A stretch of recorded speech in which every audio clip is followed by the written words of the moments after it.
नमस्कार साथियों, कुछ बात करें यूट्यूब चैनल पर एक बार फिर आपका बहुत बहुत स्वागत है। मैं हूं हीरेंद्र कुमार अग्निहोत्री। चंदन की हत्या 26 जनवरी 2018 को कासगंज में कर दी गई थी। 26 जनवरी का दिन था, इसलिए कुछ लोग तिरंगा यात्रा निकाल रहे थे।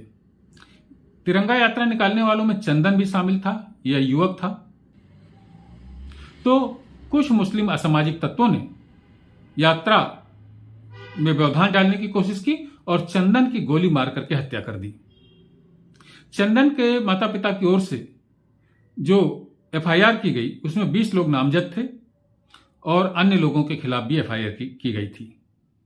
अभी 3 जनवरी को शुक्रवार को एनआईए कोर्ट ने अपना फैसला सुनाया और चंदन की हत्या तथा दंगा भड़काने के आरोप में 28 लोगों को आजीवन कारावास की सजा सुनाई। ये सजा सुन करके चंदन की मां बहुत भाव विह्वल हो गई और वो तिरंगा लहराने लगी। चंदन एक युवक था, उसकी हत्या पर उसके माता पिता को दुख होना ही था। इसलिए कोर्ट ने ये बिना कोई रहम किए हुए हत्या के आरोपियों को, दंगे के आरोपियों को आजीवन कारावास की सजा सुनाई। यह सजा सुनाने के बाद एनआईए कोर्ट ने, लखनऊ पीठ ने एक विशेष बात कही जिस पर हम सब लोगों का ध्यान जरूर जाना चाहिए। और उसने इन दंगाइयों की मदद करने वाले 7 एनजीओ के नाम लिए और अपनी विस्तृत रिपोर्ट में उन्होंने इन एनजीओ के खिलाफ जो बात कही वो बहुत चौंकाने वाली है।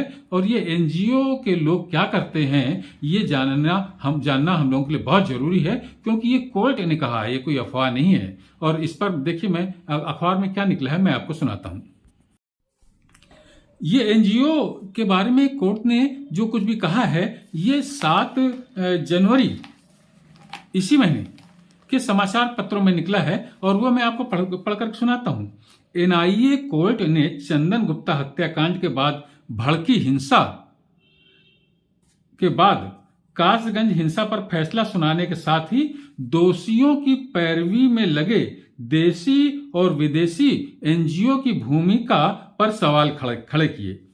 अपने विस्तृत निर्णय में कोर्ट ने 7 एनजीओ के नाम लिए और उनके नाम हैं citizens of justice and peace, peoples union for civil liberties, Rihai Manch तथा न्यूयॉर्क का alliance for justice and accountability, Indian American Muslim council Washington और south Asia solidarity group London जैसे एनजीओ के अलावा जमीयत उलेमा हिंद के लीगल सेल के नामों का उल्लेख करते हुए कोर्ट ने क्या कहा, इस पर आप ध्यान दीजिएगा। कोर्ट ने कहा कि ये दोषियों को बचाने के लिए मदद कर रहे थे। ये जो 28 लोगों को आजीवन कारावास की सजा एनआईए कोर्ट ने दी, उनको ये 7 एनजीओ मदद कर रहे थे कि उनको सजा ना हो, मदद कर रहे थे। अदालत ने कहा था कि कासगंज दंगा सुनियोजित था, यानी कि कासगंज दंगा सुनियोजित था।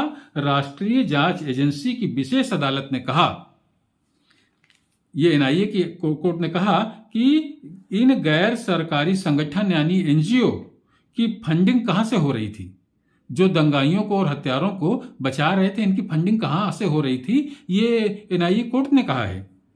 और ये कौन कर रहा था, फंडिंग कहां से हो रही थी और कौन कर रहा था, इनका सामूहिक उद्देश्य क्या है, इन एनजीओज का सामूहिक उद्देश्य क्या है जो दंगाइयों को बचा रहे थे, इसकी भी जांच की जानी चाहिए। एनजीओ न्यायिक प्रक्रिया में गैर जरूरी तरीके से हस्तक्षेप कर रहे हैं, एनआईए कोर्ट कह रहा है।